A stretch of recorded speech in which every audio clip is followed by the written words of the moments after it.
ಮೂರ್ತಿ ಎಡಕ್ಕೆ ಅಥವಾ ಬಲಕ್ಕೆ ತಿರುಗುತ್ತೆ ಅಂತ ಹೇಳ್ತಾರೆ. ನಿಜವಾಗ್ಲೂ ಇದು ನಿಜಾನ? ಯಾವ ರೀತಿ ವಿದ್ಯೆ ಗುರುಗಳೇ? ಖಂಡಿತ ಇದರಲ್ಲಿ ನಿಜಾನೂ ಇದೆ, ನಿಜಾನೂ ಇದೆ. ನಾನು ಹೇಳಿದೆ ದೈವ ಶಕ್ತಿನೂ ಹೌದು, ಆಯ್ತಾ, ಮಾಡಿಸಿರೋ ಶಕ್ತಿನೂ ಹೌದು.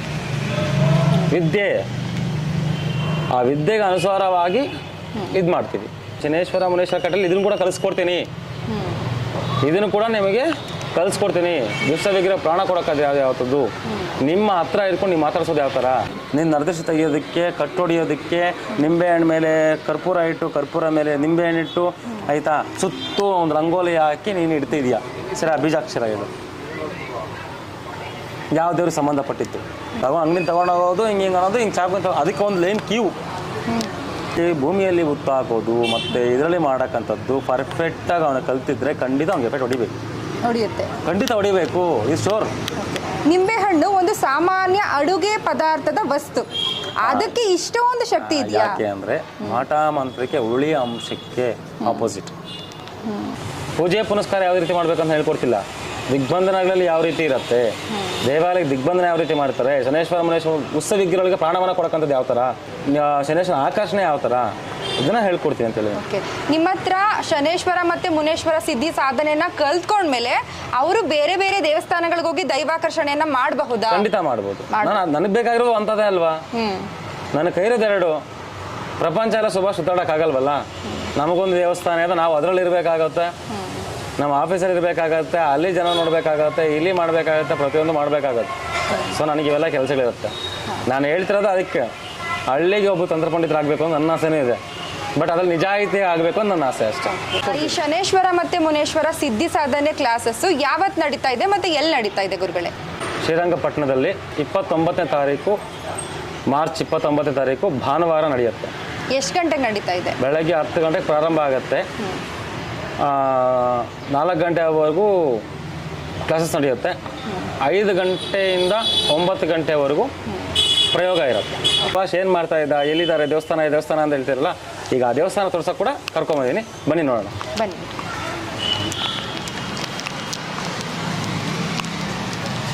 ಭದ್ರಕಾಳಿ ಅಂತ ಇವರೇ ದೇವಸ್ಥಾನದ ಮೂಲಕಾರಕರು, ಸತ್ಯ ಅಂತ, ಆಯಿತಾ. ಇದು ನಮ್ಮ BTML ಕ್ಷೇತ್ರದಲ್ಲಿ ನಾವು ಇಬ್ಬರು ಸೇರಿ ಈ ದೇವಸ್ಥಾನವನ್ನು ಪ್ರಾರಂಭ ಮಾಡ್ತಾಯಿದ್ವಿ. ನಮ್ಮ ಒಂದು ಸಂಘಟಕರು ಕೂಡ ಎಲ್ಲರೂ ಇದ್ದಾರೆ. 25 ಅಡಿಯಲ್ಲಿ ಭದ್ರಕಾಳಿ ಅಮ್ಮನ ಪ್ರತಿಷ್ಠಾಪನೆಯನ್ನು ಮಾಡ್ತಾಯಿದ್ವಿ. ಒಳಗಡೆ ಅಮ್ಮನವರು ಬನಶಂಕರಿ ಅಮ್ಮನವರು ಮತ್ತು ಭದ್ರಕಾಳಿ ಮತ್ತು 25 ಅಡಿಯಲ್ಲಿ ಭದ್ರಕಾಳಿಯನ್ನು ಪ್ರತಿಷ್ಠಾಪನೆಯನ್ನು ಮಾಡ್ತಾಯಿದ್ವಿ. ಪ್ರಯೋಗಗಳನ್ನು ಮಾಡಿದಾಗ ಏನೆಲ್ಲ ಅನಾಹುತಗಳಾಗುತ್ತೆ? ತಂತ್ರ ಪಂಡಿತರಲ್ಲಿ ಇವತ್ತವರೆಗೂ ನಾನು ಚೆನ್ನಾಗಿದ್ದೀನಿ ಅಂತ ತೋರಿಸ್ಕೊಂಡವನು ಇವತ್ತು ಯಾರೂ ಇಲ್ಲ. ಯಾಕೆ ಅಂದರೆ ಅವರು ಏನೋ ಕಷ್ಟಪಟ್ಟು ದುಡ್ಡು ಕೊಟ್ಟು ಮಾಡಿರ್ತಾರೆ. ಸೊ ಇಲ್ಲಿ ನೀನು ಏನೋ ಒಂದು ಮಾಡಿ ಕೊಟ್ಟಿರ್ತೀಯ, ಅವ್ರು ಏನೋ ಬೈಕೊಂತಾನೆ ಇರ್ತಾರೆ. ನಿನಗೆ ಅದಕ್ಕಿಂತ ಶಾಪ ಬೇಕಾ? ಅದು ಒಂದು ಬಿಟ್ಬಿಡು. ದೈವತ್ವದಲ್ಲಿ ನೀನು ಆಟ ಆಡುವಾಗ ಹೋದಾಗ ನಿನಗೆ ತುಂಬ ಜನ ನೋಡಿದ್ದೀನಿ, ಪ್ಯಾರಾಲಿಸಿಸ್ ಬಂದಿರೋದು ನೋಡಿದ್ದೀನಿ, ತಂತ್ರ ಪಂಡಿತರಿಗೆ ಹಾರ್ಟ್ ಅಟ್ಯಾಕ್ ಬಂದು ಹೋಗಿರೋದು ನೋಡಿದ್ದೀನಿ, ಎಲ್ಲ ಥರ ನೋಡಿದ್ದೀನಿ. ಸೊ ಅದಕ್ಕೆ ಹೇಳೋದು, ನೀವು ಕಲಿಯೋದು ಚಿಕ್ಕದೇ ವಿಚಾರ ಆಗಿರ್ಬೋದು, ಪರ್ಫೆಕ್ಟಾಗಿ ಮಾಡಬೇಕು. ಕಲಿಯೋದು ಚಿಕ್ಕ ವಿಚಾರನೇ ಆಗಿರ್ಬೋದು, ಪರ್ಫೆಕ್ಟಾಗಿ ಮಾಡಬೇಕು. ಈ ಮುನೇಶ್ವರ ಶನೇಶ್ವರ ಯಾರು ಮಾಡ್ತಾ ಇದ್ದಾರೋ ಅವರೆಲ್ಲೂ ಸರ್ವಸಾಮಾನ್ಯ ಅಲ್ಲ.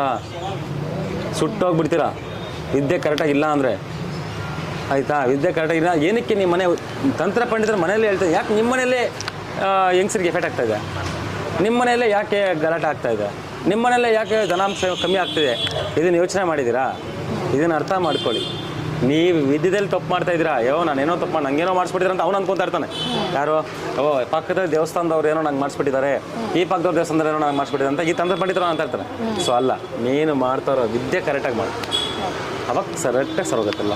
ಈ ತಂತ್ರ ವಿದ್ಯೆಯನ್ನ ಕಲಿಬೇಕಾದ್ರೆ ನಮ್ಮ ಜೀವನೇ ಪಣವಿಟ್ಟು ಕಲಿಬೇಕು ಅಂತ ಹೇಳ್ತಾರೆ. 100%. ಪ್ರತಿದಿನ ನಾನು ಶ್ರಾವಣ ಜೊತೆ ಓಡಾಡೋ ನಾನು ಖಂಡಿತ. ಯಾಕೆ ಹಾಗೆ ಗುರುಗಳೇ? ಖಂಡಿತ ಈ ವಿದ್ಯೆನೇ ಅಷ್ಟು. ನಾನು ಒಂದಿನ ಪ್ರಯೋಗ ಮಾಡಿದ್ರೆ ಒಂದಿನ ಅಷ್ಟು ಮಾಡ್ತೀನಿ. ವಿದ್ಯೆನೇ ಅಷ್ಟು. ನಾವು ಸಾವು ಜೊತೆ ಹೋರಾಡೋರು. ನೀವು ಹೇಳ್ತಿರಲ್ಲ ಈ ಜೈಲು ಗೀಲು ಅದು ಹೇಳ್ತಿರಲ್ಲ, ಇದೆಲ್ಲ ಸಾವು ಅಂದರೆ ನಾನು ತೋರಿಸ್ತೀನಿ ಬನ್ನಿ ಸಾವು ಹೆಂಗಿರತ್ತೆ ಅಂತ. ಒಂದು ದಿನ ನರಕ ಅನುಭವಿಸಿದ, ಆ ನರಕ ನೋಡೋಣ. ಒಂದು ದಿನ ಆ ನರಕ ಅನುಭವಿಸಿ, ನೀವು ಪ್ರಯೋಗ ಮಾಡಿದ್ಮೇಲೆ ಆ ನರಕ ಅನುಭವಿಸಿ ಗೊತ್ತಾಗುತ್ತೆ ನಿಮ್ಗೆ ಏನಂತ. ಇದು ಅವರ ಒಂದು ನೆಗೆಟಿವ್ ಅಂತ ತೆಗೆದು ನಮ್ಮ ಮೇಲೆ ಹಾಕ್ಕೊಂತೀವಿ. ಹೌದು, ನಮ್ಗೆ ಹಿಂಗಿರಬಾರ್ದು. ನಮಗೂ ಮಕ್ಕಳಿದ್ದಾರೆ, ನಮಗೂ ಹೆಂಡ್ತಿರಿದ್ದಾರೆ, ನಾವು ಸಂಸಾರ ಮಾಡ್ಬೇಕು. ಏನಕ್ಕೆ ಇವೆಲ್ಲ ಬಿಟ್ಟು ಮಾಡ್ತಾ ಇದ್ದೀವಿ ಹೇಳಿ? ವಿದ್ಯೆನ ಕಲೀಲಿ ಅಂತ ಮಾಡ್ತಾ ಇದ್ದೀವಿ. ನಮ್ಮ ಗುರುಗಳು ಹೇಳಿದ್ದು ಒಂದೇ, ಸಾವನ ಜೊತೆ ಸಂಸಾರ ಮಾಡ್ತಾ ಇದೀವಿ ನಾವು ಅಂತಲೇ ಹೇಳ್ತಿರ್ತಾರೆ ಯಾವಾಗೂ. ಆಯಿತಾ? ಅದು ಸುಭಾಷ್ ಗುರುಗಳು ವಿದ್ಯೆಯನ್ನ ಹೇಳ್ಕೊಡೋದಕ್ಕೆ ತುಂಬಾ ಹಣ ತಗೋತಾರೆ, ಏನೂ ಕಲ್ಸ್ಕೊಡೋದಿಲ್ಲ, ಇದೆಲ್ಲ ಸುಳ್ಳು ಅಂತ ಒಂದಷ್ಟು ವಿಚಾರಗಳು ಹರಿದಾಡ್ತಾ ಇದೆ. ಖಂಡಿತ. ಇದೆಲ್ಲ ನಿಜಾನ ಗುರುಗಳೇ? ನಾವು ನಿಮ್ಮ ಹತ್ರನೇ ನೇರವಾಗಿ ಕೇಳ್ತಾ ಇದ್ದೀವಿ. ಖಂಡಿತ. ಈಗ ಒಂದು ಎಕ್ಸಾಂಪಲ್, ಬೆಳೀತಾ ಇದ್ದೀನಿ ಅಂದಾಗ ಯಾರೋ ಒಬ್ರು ಅಪ್ಪಾಚಾರ ಬೇಕು, ಪಾಪ ಅವನ ಯೂಟ್ಯೂಬಲ್ಲಿ ಹಾಕೊಂಡು ಹೋಗ್ಕೊಂಡು ದುಡ್ಡು ಬೇಕು, ಮಾಡ್ಕೊಂಡ್ಲಿ ಬಿಡಿ. ಸೊ ನಾನೇನು ಮಾಡ್ತಾ ಇದ್ದೀನಿ, ಕಲಿಸ್ತಾ ಇದ್ದೀನಿ. ಈಗ ವರ್ಷದ ಕ್ಲಾಸ್ ಅಂತ ಇದೆ ನಮ್ಮದು, ಮತ್ತು first batch, second batch, third batch, ಇದು 4th ಬ್ಯಾಚ್ ನಡೀತಾ ಇದ್ದೀನಿ.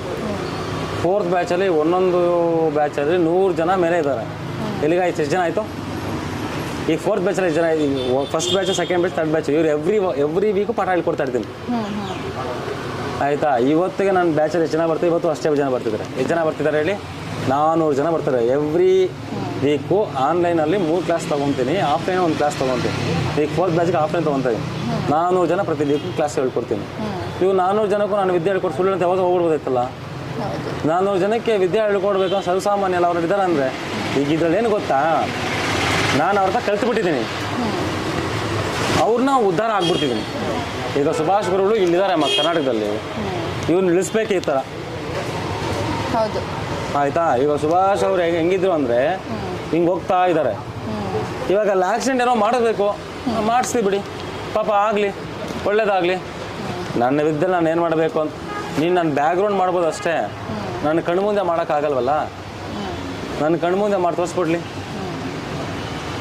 ಈಗ ಹಿಂದೆ ಮಾತಾಡೋರಿಗೆ ನಾನೇನೋ ಮಾಡೋಕ್ಕಾಗತ್ತಾ? ನಾಯಿ ಅಲ್ಲಿ ಬೊಗಳ್ತಾ ಇದೆ ಅಂತ ಹೇಳಿದ್ರೆ ಬೊಗಳ್ಕೊಂಡು ಹೋಗುತ್ತೆ, ಯಾಕೆ ಯೋಚನೆ ಮಾಡಬೇಕು? ಮಾಯಿ ನನ್ನ ಮುಂದೆ ಬಗಿದ್ರೆ ಸಿಗ್ಲಾಗ್ಬಿಡ್ತೀವಿ. ಸೊ ಯಾವ ರೀತಿ ಸಿಗ್ಲಾಗ್ಬಿಟ್ಟು ನನ್ನ ವಿದ್ಯೆದಲ್ಲಿ ಸಿಗ್ಲಿಸ್ತೀವಿ. ನಾನು ಹೊತ್ಕೊಂಡು ನೀನು ಹಂಗೆ ಹಿಂಗೆ ಈ ಮಾತಲ್ಲಿ ತೋರಿಸಲ್ಲ, ನನ್ನ ಕೈಯಲ್ಲಿ ನನ್ನ ವಿದ್ಯೆಯಲ್ಲಿ ಏನಿದೆಯೋ ನಾನು ತೋರಿಸ್ತೀನಿ ಅಷ್ಟೇ. ನಿಮ್ಮ ಹತ್ರ ಕ್ಲಾಸಸ್ಸನ್ನು ಕಲಿಯೋವಂಥವ್ರಿಗೆ ನೀವು ಮಾತ್ರ ಪ್ರಯೋಗವನ್ನು ಮಾಡಿ ತೋರಿಸ್ತೀರಾ ಅಥವಾ ಅವ್ರಿಗೂ ಪ್ರಯೋಗವನ್ನು ಮಾಡೋದಕ್ಕೆ ಬಿಡ್ತೀರಾ ಗುರುಗಳು? ಬಿಡ್ತೀವಿ, ತೋರಿಸ್ತೀವಿ, ಬಿಡ್ತೀವಿ. ಅವರು ಪ್ರಯೋಗವನ್ನು ಮಾಡಬಹುದು. ಗುರುಗಳೇ, ಮಾಟ ಮಂತ್ರನ ಯಾವ ರೀತಿಯಲ್ಲಿ ಮಾಡ್ತಾರೆ ಗುರುಗಳೇ? ಯಾವ್ಯಾವ ರೀತಿಯಲ್ಲೆಲ್ಲ ಮಾಟ ಮಂತ್ರ ಮಾಡಬಹುದು? ಸಣ್ಣ ಪುಟ್ಟ ಜನಗಳೆಲ್ಲ ಯೂಟ್ಯೂಬ್ ವಿಡಿಯೋಗಳನ್ನ ನೋಡಿಕೊಂಡು ಮಾಟ ಮಂತ್ರಗಳನ್ನ ಮಾಡ್ತಾರೆ, ಇದು ನಿಜವಾಗ್ಲೂ ವರ್ಕೌಟ್ ಆಗುತ್ತಾ? ಈಗ ನಾನು ಆಗಲೇ ಹೇಳಿದೆ, ಸುಮ್ಮನೆ ಎಲೆ ಮೇಲೆ ಎಲ್ಲ ಬರೆದು ಬಿಟ್ಟೋದು.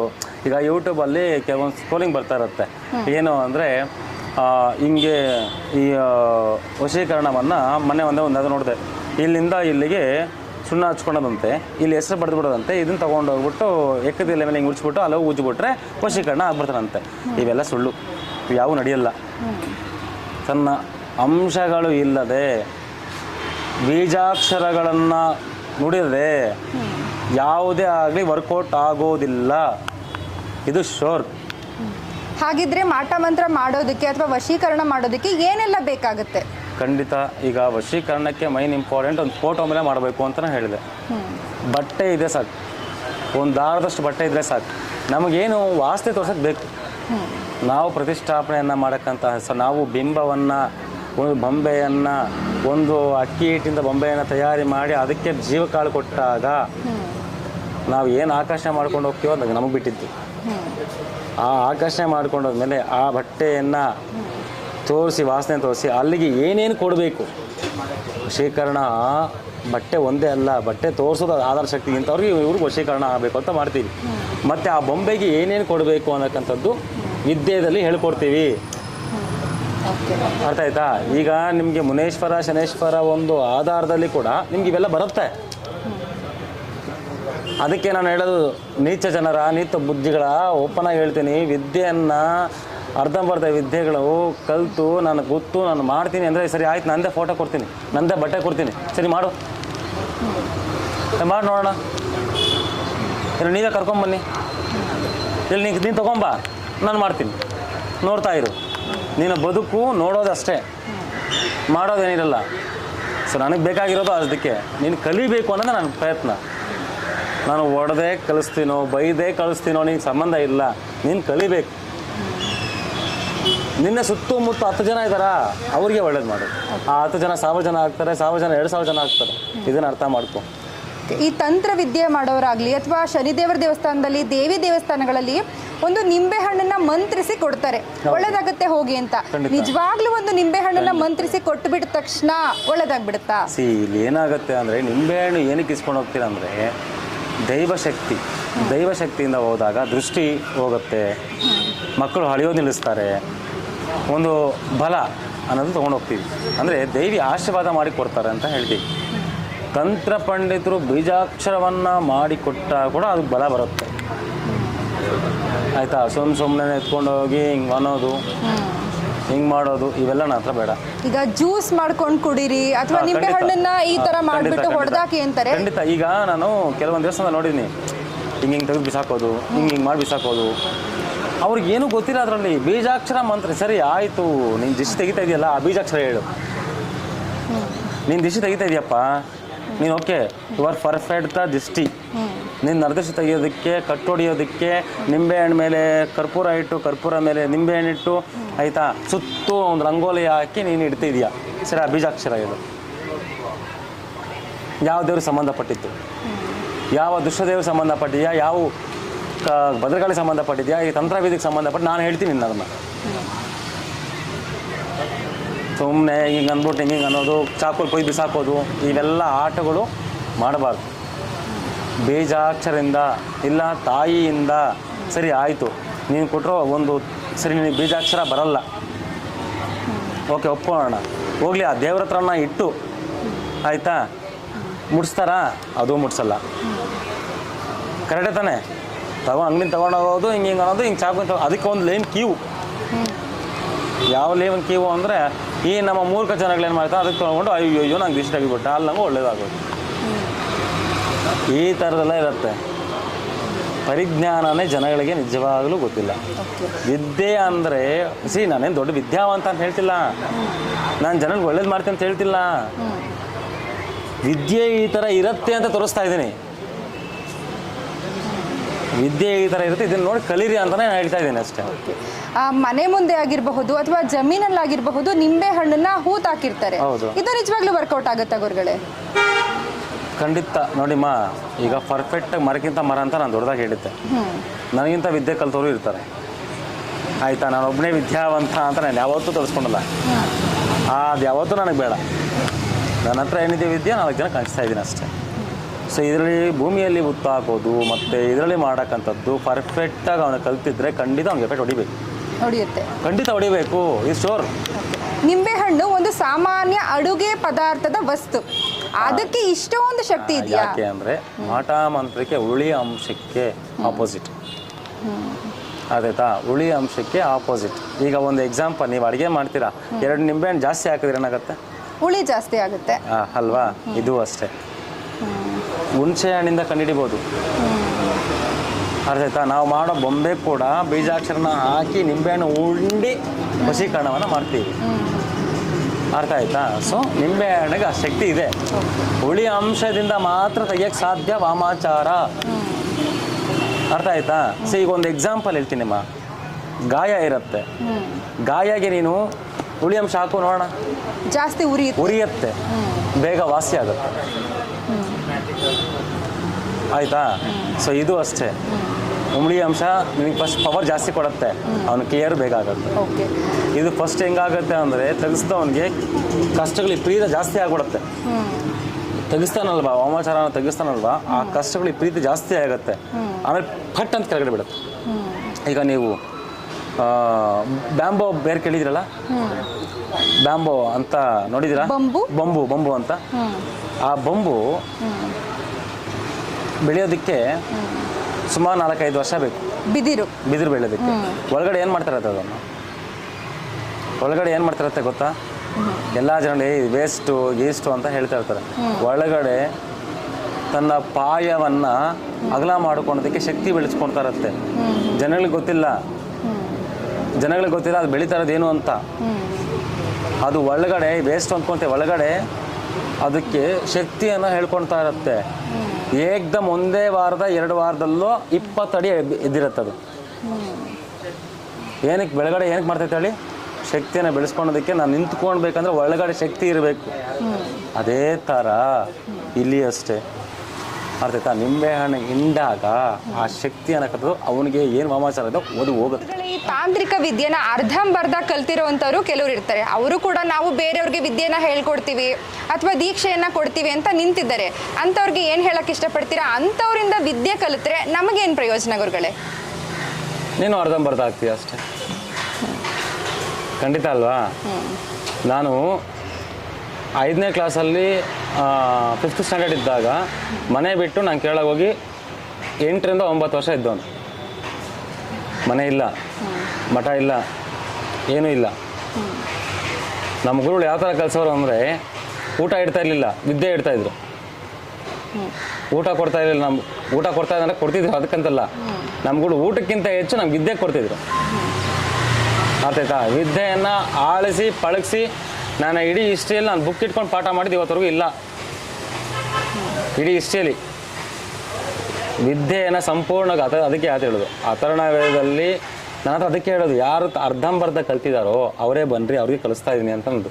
ಸಂಪೂರ್ಣ ವಿದ್ಯಾರಾಗಿ ಅರ್ಧಂಬರ್ಧ ವಿದ್ಯೆಯನ್ನು ಕಲ್ತ್ಕೊಂಡು ನೀವು ಜನಗಳಿಗೆ ಮೋಸ ಮಾಡಿಕೊಂಡು ನೀವು ಮೋಸ ಆಗಬೇಡಿ. ರಾತ್ರಿ ಹೊತ್ತು ನಿದ್ದೆನೂ ಬರಲ್ಲ ಅದರಿಂದ ನಿಮಗೆ, ಆಯ್ತಲ್ವಾ? ರಾತ್ರಿ ಹೊತ್ತು ನಾನು ಇವತ್ತು ಅವ್ರ ಹತ್ರ ಅಷ್ಟಿಸ್ಕೊಂಡೆ, ಇವತ್ತು ಇಷ್ಟಿಸ್ಕೊಂಡೆ ಅಂತ ಹೇಳ್ಬಿಡ್ತೀವಿ ಅಲ್ವಾ? ಸೊ ಅದು ರಾತ್ರಿ ಹೊತ್ತು ಮಲಗಕ್ಕೆ ನಿದ್ದೆ ಬರುತ್ತಾ? ಬರಲ್ಲ, ಕಾಡ್ತಾ ಇರುತ್ತೆ ಅಲ್ವಾ? ಅದೇ ನೀನು ಸಂಪೂರ್ಣ ವಿದ್ಯೆ ಕಲಿತಾಗ ನಾನು ಅವ್ರಿಗೆ ವಿದ್ಯೆಯನ್ನು ನನ್ನ ವಿದ್ಯೆದಲ್ಲಿ ಅವ್ರಿಗೆ ಒಳ್ಳೇದು ಮಾಡಿದ್ದೀನಿ, ಖಂಡಿತ ಒಳ್ಳೇದಾಗತ್ತೆ. ಆಗಿಲ್ವಾ? ಇನ್ನೊಂದ್ಸತಿ ಮಾಡು, ಅವನು ಒಳ್ಳೇದಾಗೋವರೆಗೂ ಬಿಡಬೇಡ. ಇದು ನನ್ನ ಒಂದು ಅನಿಸಿಕೆ. ಗುರುಗಳೇ, ಶನಿದೇವ ಅಂತಂದ್ರೆ ಕರ್ಮಫಲದಾತ, ಅವನು ಯಾವ ರೀತಿಯಲ್ಲಿ ನ್ಯಾಯವನ್ನ ಮಾಡ್ತಾರೆ? ಖಂಡಿತ ಇದರಲ್ಲಿ ನಾನು ಶನೇಶ್ವರ ದೇವಸ್ಥಾನ ಕೆಲವ್ರಿಗೆ ಏನು ಹೇಳಿದೆ ಅಂದರೆ, ಮೂಲಾಧಾರದಲ್ಲಿ ಪ್ರತಿಷ್ಠಾಪನೆಯನ್ನು ಮಾಡ್ಕೊಂಡಿರ್ತಾರೆ ಕೆಲವರು. ಅರ್ಚಕರು ಇಲ್ಲದ್ರೆ ಅರ್ಚಕರ ಇಟ್ಟು ಪ್ರತಿಷ್ಠಾಪನೆ ಮಾಡ್ತಾರೆ, ಕೆಲವು ಅರ್ಚಕರು ಅವರೇ ಮಾಡ್ತಾ ಇರ್ತಾರೆ. ಸೊ ಅವ್ರಿಗೆ ನಾನು ವಿದ್ಯೆಯನ್ನು ಹೇಳ್ಕೊಡ್ತೀನಿ. ಅಂದರೆ ಮೂಲಭೂತದಲ್ಲಿ ಅವರು ಏನು ಕಲ್ತಿರೋ ವಿದ್ಯೆಯನ್ನು ಅದನ್ನು ಮೀರಿಸಿ ಇನ್ನೊಂದು ಸ್ಟೆಪ್ ನಾನು ಕಲಿಸ್ಕೊಡ್ತೀನಿ. ಪೂಜೆ ಪುನಸ್ಕಾರ ಯಾವ ರೀತಿ ಮಾಡ್ಬೇಕಂತ ಹೇಳ್ಕೊಡ್ತಿಲ್ಲ. ದಿಗ್ಬಂಧನಗಳಲ್ಲಿ ಯಾವ ರೀತಿ ಇರುತ್ತೆ, ದೇವಾಲಯಕ್ಕೆ ದಿಗ್ಬಂಧನ ಯಾವ ರೀತಿ ಮಾಡ್ತಾರೆ, ಶನೇಶ್ವರ ಮನೇಶ್ವರ ಉತ್ಸವ ವಿಗ್ರಹಗಳಿಗೆ ಪ್ರಾಣವನ್ನು ಕೊಡೋಕ್ಕಂಥದ್ದು ಯಾವ ಥರ, ಆಯಿತಾ?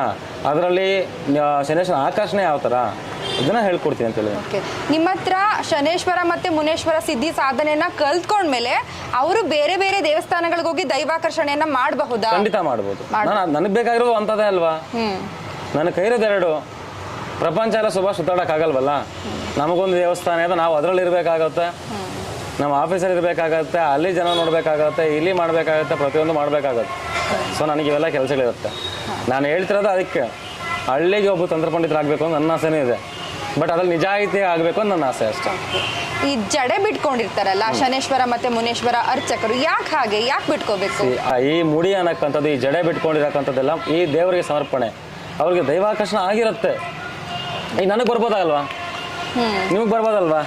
ಯಾಕೆ ಅವ್ರಿಗೆ ಬಂದಿರುತ್ತೆ ಅಂದರೆ ಅವರು ವಿಲೀನ ಆಗಿರ್ತಾರೆ. ಆ ಭಗವಂತ ಅನ್ನಕ್ಕಂಥದ್ದು ಅವ್ರಿಗೆ ಇದು ನನ್ನ ಅಂಶ ಅಂತ ಕೊಟ್ಬಿಟ್ಟಿರ್ತಾನೆ. ಆ ಅಂಶದಲ್ಲಿ ಅವರು ಕೂಡ ಕಲಿಬೇಕು, ಮಾಡಬೇಕು ಅನ್ನೋ ಬರ್ಬೋದು. ಈ ಶನೇಶ್ವರ ಮತ್ತೆ ಮುನೇಶ್ವರ ಸಿದ್ಧಿ ಸಾಧನೆ ಕ್ಲಾಸಸ್ ಯಾವತ್ತು ನಡೀತಾ ಇದೆ ಮತ್ತೆ ಎಲ್ಲಿ ನಡೀತಾ ಇದೆ ಗುರುಗಳೇ? ಇದು ಶ್ರೀರಂಗಪಟ್ಟಣದಲ್ಲಿ 29ನೇ ತಾರೀಕು, ಮಾರ್ಚ್ 29ನೇ ತಾರೀಕು ಭಾನುವಾರ ನಡೆಯುತ್ತೆ.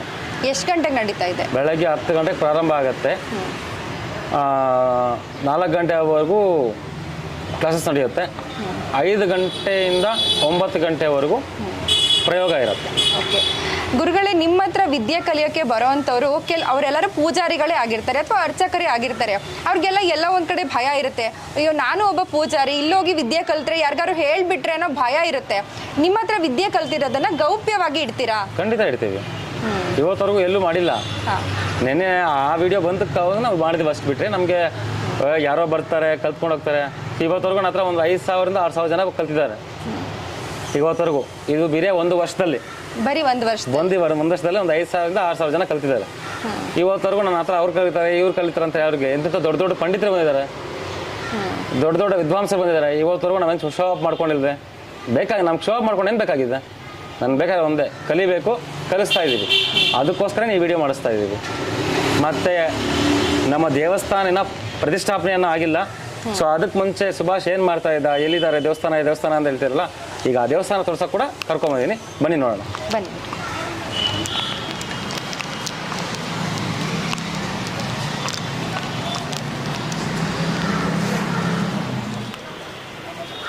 ಸೊ ಈ ಅಮ್ಮನವರು ಭದ್ರಕಾಳಿ ಅಂತ, ಇವರು ನಮಗೆ ದೇವಿನೇ ಕಳಿಸಿರ್ಬೋದು ನಮಗೆ, ಇಲ್ಲ ನಮಗೆ ದೇವಿನೇ ಆರಾಧನೆಯನ್ನು ಕೊಟ್ಟು ಇವ್ರ ಕೈ ಕೊಟ್ಟಿರ್ಬೋದು. ಇವರೇ ದೇವಸ್ಥಾನದ ಮೂಲಕಾರಕರು ಸತ್ಯ ಅಂತ, ಆಯಿತಾ. ಇದು ನಮ್ಮ BTML ಕ್ಷೇತ್ರದಲ್ಲಿ ನಾವು ಇಬ್ಬರು ಸೇರಿ ಈ ದೇವಸ್ಥಾನವನ್ನು ಪ್ರಾರಂಭ ಮಾಡ್ತಾಯಿದ್ವಿ. ನಮ್ಮ ಒಂದು ಸಂಘಟಕರು ಕೂಡ ಎಲ್ಲರೂ ಇದ್ದಾರೆ. 22 ಅಡಿ ಅಣ್ಣ, 25 ಅಡಿಯಲ್ಲಿ ಭದ್ರಕಾಳಿ ಅಮ್ಮನ ಪ್ರತಿಷ್ಠಾಪನೆ ಮಾಡ್ತಾಯಿದ್ವಿ. ಒಳಗಡೆ ಅಮ್ಮನವರು ಬನಶಂಕರಿ ಅಮ್ಮನವರು ಮತ್ತು ಭದ್ರಕಾಳಿ ಮತ್ತು 25 ಅಡಿಯಲ್ಲಿ ಭದ್ರಕಾಳಿಯನ್ನು ಪ್ರತಿಷ್ಠಾಪನೆಯನ್ನು ಮಾಡ್ತಾಯಿದ್ವಿ.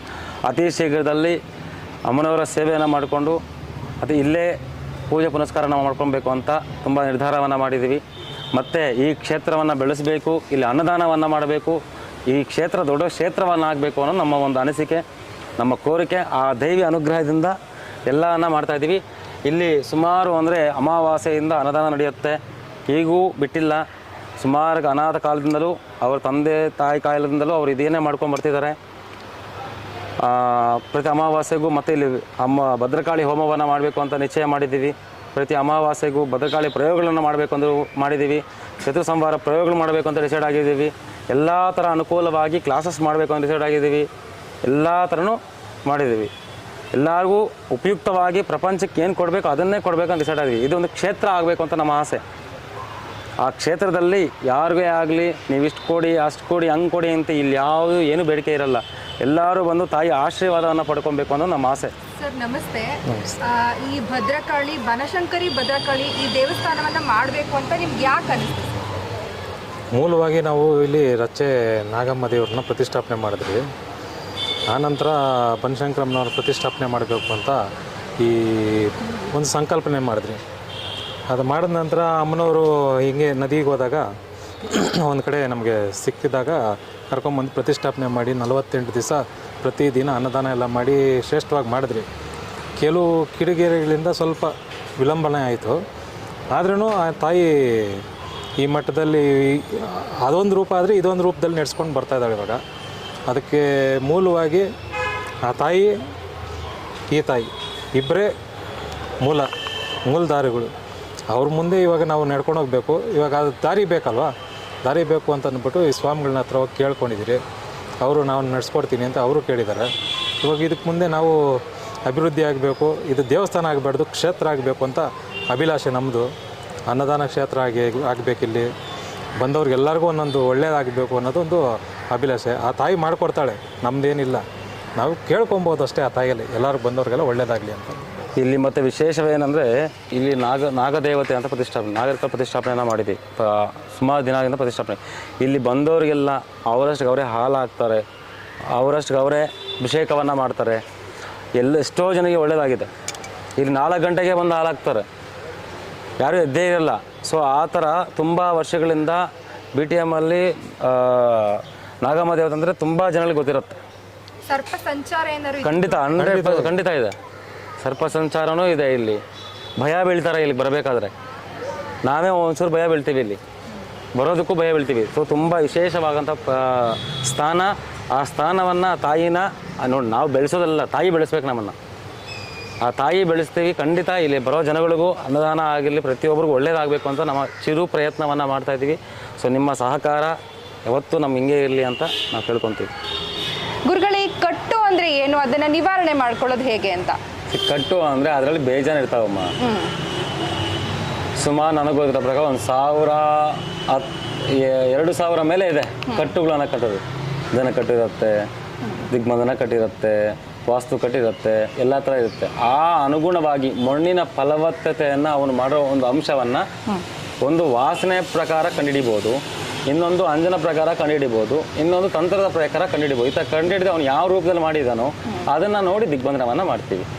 ಕಾಳಿ ಕಟ್ಟು ಮಾಡ್ತೀವಿ, ನಾಗದೇವಿ ನಾಗಸರ್ಪ ಕಟ್ಟು ಮಾಡ್ತೀವಿ, ಮತ್ತು ರುದ್ರ ಕಟ್ಟು ಮಾಡ್ತೀವಿ, ಸ್ಮಶಾನ ಕಟ್ಟು ಮಾಡ್ತೀವಿ, ಬಲ ಕಟ್ಟು ಮಾಡ್ತೀವಿ. ಎಡಕಟ್ಟು ಅಂದರೆ ಎಡಗೈನ ಬಲಗೈನ ಯಾವ ಕೈಯಿಂದ ಮಾಡ್ತೀವೋ ಆ ಕೈ ಬಿದ್ದೋಗ್ಲಿ ಅಂತ ಮಾಡ್ತೀವಿ.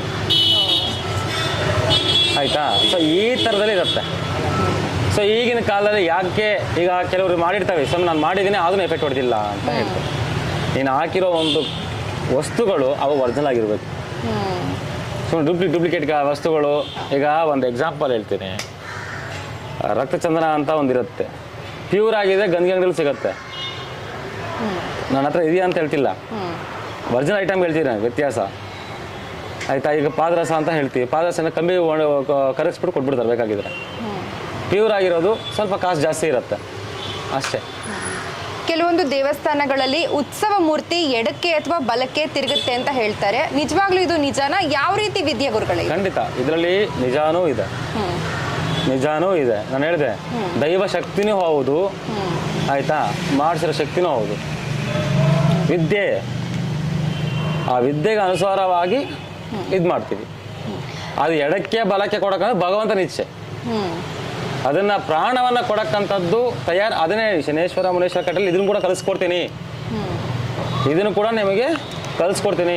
ವಿಶ್ವ ವಿಗ್ರಹ ಪ್ರಾಣ ಕೊಡೋಕ್ಕದು ಯಾವ್ದು ನಿಮ್ಮ ಹತ್ರ ಇಟ್ಕೊಂಡು ನೀವು ಮಾತಾಡ್ಸೋದು ಯಾವ ಥರ, ಸೊ ಇವೆಲ್ಲ ಹೇಳ್ಕೊಡ್ತೀನಿ. ಒಂದು ದೇವಾಲಯ ಅಂದಮೇಲೆ ಈ ಕಲಿಕಾಲದಲ್ಲೂ ಕೂಡ ದೇವರಿಗೆ ದಿಗ್ಬಂಧನವನ್ನ ಮಾಡಿದ್ದಾರೆ, ಜನಾಕರ್ಷಣೆ ಇಲ್ಲದೆ ಇರೋ ತರ ಮಾಡಿದ್ದಾರೆ, ದೇವರಿಗೆ ಆಕರ್ಷಣೆನೇ ಇಲ್ಲದೆ ಇರೋ ಹಾಗೆ ಮಾಡ್ತಾರೆ ಅಂತ ಹೇಳ್ತಾರೆ. ಇದೆಲ್ಲ ನಿಜ? ನಾನು ಹೇಳಿದ್ದೀನಿ, ಪ್ರತಿಯೊಂದು ವಿಡಿಯೋದಲ್ಲಿ ಹೇಳ್ತೀನಿ, ದೇವರಿಗೆ ಮಾಡೋದಕ್ಕೆ ಯಾರ ಕೈಯಲ್ಲೂ ಆಗಲ್ಲ, ಇನ್ಕ್ಲೂಡಿಂಗ್ ನನಗೆ ಕೂಡ ಆಗಲ್ಲ. ದೇವಾಲಯ ಆವರಣಕ್ಕೆ ಆಗ್ಬೋದು, ದೇವಾಲಯ ಆವರಣಕ್ಕೆ ಆಗ್ಬೋದು. ಯಾವುದೇ ಕಾರಣಕ್ಕೂ ದೇವಾಲಯಕ್ಕಾಗಲಿ, ದೇವಸ್ಥಾನ ಒಳಗಡೆ ಇರೋ ಗರ್ಭಗುಡಿಯಲ್ಲಾಗಲಿ ಒಂದು ಸತಿ ಪ್ರತಿಷ್ಠಾಪನೆಯನ್ನು ಆದ ಮೇಲೆ ನೀನು ದಿಗ್ಬಂಧನ ಮಾಡೋದಕ್ಕೆ ಚಾನ್ಸಸ್ ಇಲ್ಲ, ಯಾರಿಗೂ ಇಲ್ಲ. ನನಗೇ ಇಲ್ಲ ಅಂತ ಹೇಳ್ತಿದ್ದೀನಿ. ಈಗ ನನಗೇ ಇಲ್ಲ ಅಂದ್ರೆ ಹತ್ರ ವಿದ್ಯೆ ಇಲ್ಲ ಅಂತಲ್ಲ, ನನಗೆ ಕೂಡ ಅದು ಚಾಪಗಳು ಹೋಗುತ್ತೆ, ಮತ್ತು ವಂಶಸ್ಥರಲ್ಲಿ ಬೆಳೆಯೋದಿಲ್ಲ. ಮೈನ್ ಇಂಪಾರ್ಟೆಂಟಲ್ಲಿ ವಂಶಗಳು ನಿರ್ವಂಶ ಆಗುತ್ತೆ ಅಂತ ಹೇಳ್ತಾರಲ್ವಾ. ಸೊ ಈ ಥರ ದೇವಸ್ಥಾನ ಕೀಡು ಸಂಕ್ಷೇಪವನ್ನು ಮಾಡಿದಾಗ ಆ ಕುಟುಂಬ ಬೆಳೆಯೋದಿಲ್ಲ. ಇದು ಶಾಸ್ತ್ರದಲ್ಲಿ ಕೂಡ ಇದೆ.